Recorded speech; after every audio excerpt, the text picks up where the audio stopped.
Hello and welcome back to Downtime Activities. Matthew here with another help action. Today we're going to be going over Save or Suck spells in 5th edition Dungeons & Dragons. Save or Suck spells are spells that have really powerful effects if the enemy fails their save, but does nothing or next to nothing if they succeed. Some examples of these are Tasha's Hideous Laughter, Hold Person, or Banishment.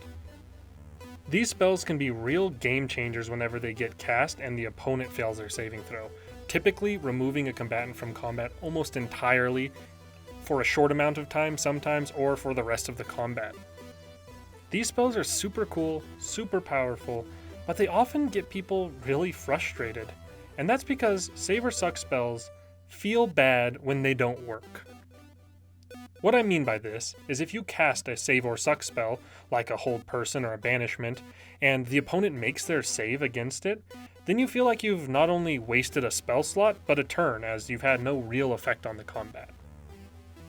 When you compare a spell like that to a spell that does damage and still does half damage if an opponent makes their save against it, it feels like those damaging spells are always going to at least do something, whereas these Save or Suck spells could suck. They could have the opponent making their save and wasting your turn. This isn't the right mindset to have, in my opinion, and I'm going to go over how to kind of change your mindset on how you view these spells. I'm also going to be going over how to get the most, as a player, out of your powerful Save or Suck spells. To start with, let's talk about the Save or Suck spell mindset. Don't see using a Save or Suck spell and it not working as a waste of a turn. See it as the unfortunate side of a coin flip. When you're using a Save or Suck spell, you're making a bet that the reward of getting to have that super powerful combat-altering effect outweighs the risk of doing nothing for your turn, and oftentimes it does. Let me give you an example here. Say you have 3 enemies in front of you, and you could either cast a damaging spell or a Save or Suck spell against them.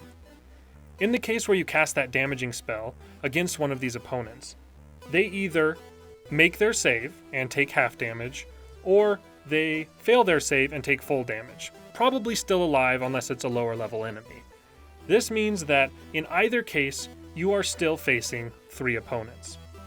However, if you use a Save or Suck spell, if that opponent makes their save, nothing happens, but similarly, you still probably have 3 combatants in front of you. However, if you use it and they fail their save, you could have more or less removed one of the 3 combatants from the fight altogether. With this mindset, you're constantly making a risk versus reward assessment instead of feeling like you're just hoping for the best every time you cast it and that you're probably going to be disappointed because they'll just make their save. Another way to avoid frustration when using Save or Suck spells is to make sure that they land more often than not. And while this can't be guaranteed at all times, there's a couple ways you as the player can make sure that your spells have the best chance of landing. To put it in other words, using Save or Suck spells is a calculated risk, so get good at the math. Step 1. Using logic is not metagaming, no matter what anyone says. Your character knows the spells they're casting, and knows how they go about attacking their opponents. For instance, if you cast a spell that attacks the intellect of an opponent, you as the spellcaster understand that, and it's not metagaming to then choose not to cast that spell on a very intelligent opponent, or moreover, to choose to cast that spell on a less intelligent one. If you're mindful of the types of saving throws that people are going to be making, and the kinds of saving throws that logically those opponents would be good at, this can help avoid having those times where you cast a big payload spell and the opponent's just so good they're never going to fail at it, or very rarely will, and making you waste that spell slot and that turn. Another thing you can do to help make sure that your spells have the best chance of success is set up for them, using other spells or class features to give yourself the best chance of success. A couple of examples here. You could be a sorcerer and take the metamagic option of Heighten Spell, which allows you to spend sorcery points to give disadvantage on a saving throw. You could do the School of Divination wizard, and you would have the Portent feature at the start of each day, which lets you roll dice and save them to replace attack rolls or saving throws later on. If you have a low saving throw that you've saved up, use that on your biggest, baddest Save or Suck spell, and that's what the opponent rolled. Now that, unless they have a massive bonus to that saving throw, they're probably going to fail it, and you're going to get that super cool effect. You could also use the Eldritch Night Fighter's Eldritch Strike ability, which gives disadvantages on saves after you hit your opponent with a melee attack, or the Arcane Trickster Rogue's Magical Ambush ability, giving similarly disadvantage on saves, but if you are hidden from them instead. You've got spells like Mind Sliver, Bane, Bestow Curse, Contagion, things that can give negative dice or altogether disadvantage on specific saving throws or all saving throws. You can also take advantage of conditions. Paralyzed, stunned, unconscious, petrified, all gives automatic failure of dex and strength saving throws. And restrained creatures have disadvantage on their dex saves.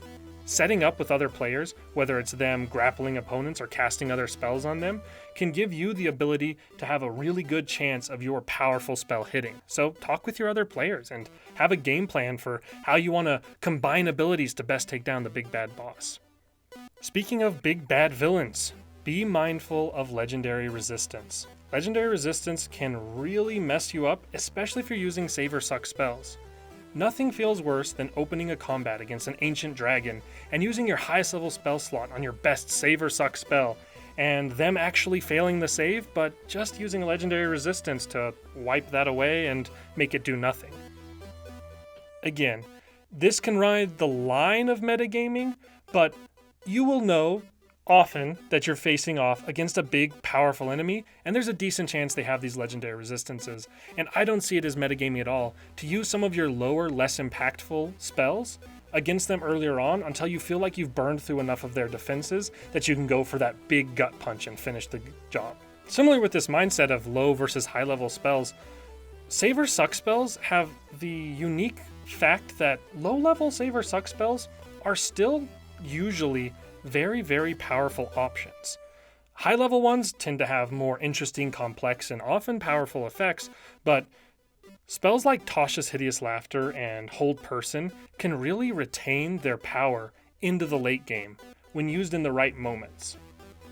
Even at high levels, taking a single opponent and making them unable to take turns or removing them from the combat for an amount of time is a really powerful effect, and you don't have to upcast them to keep them relevant like you do some of those damaging spells. A last note here, but a very, very important one. If you use a save or suck spell, and it works, it is important that you make maintaining concentration on that spell, if it's applicable, a priority. You don't want to have a setup cool, powerful combination of abilities, or choosing the right spell at the right moment against an enemy who has a poor chance of saving against it, and lock them out of the combat, only to put yourself in a poor position, get bonked by one of the lesser baddies, and have them re-enter into the fray because you lost concentration on your spell.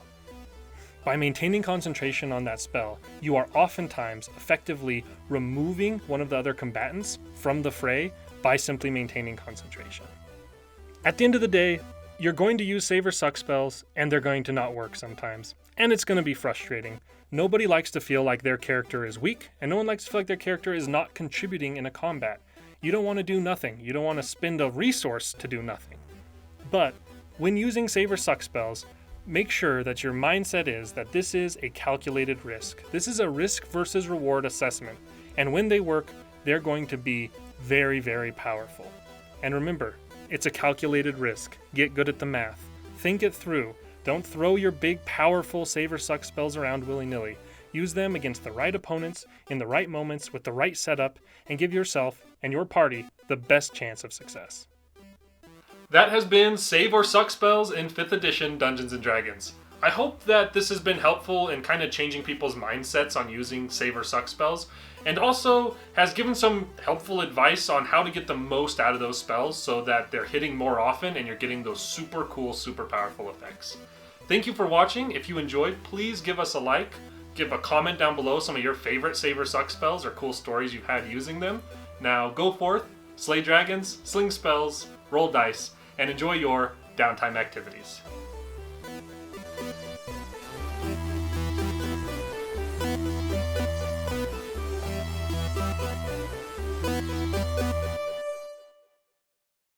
And that has been Save or Suck Spells in 5th edition. 5th edition. 5th edition. I get full confidence, like full steam ahead, and just my words turned into salad. Not having a stroke. We're good.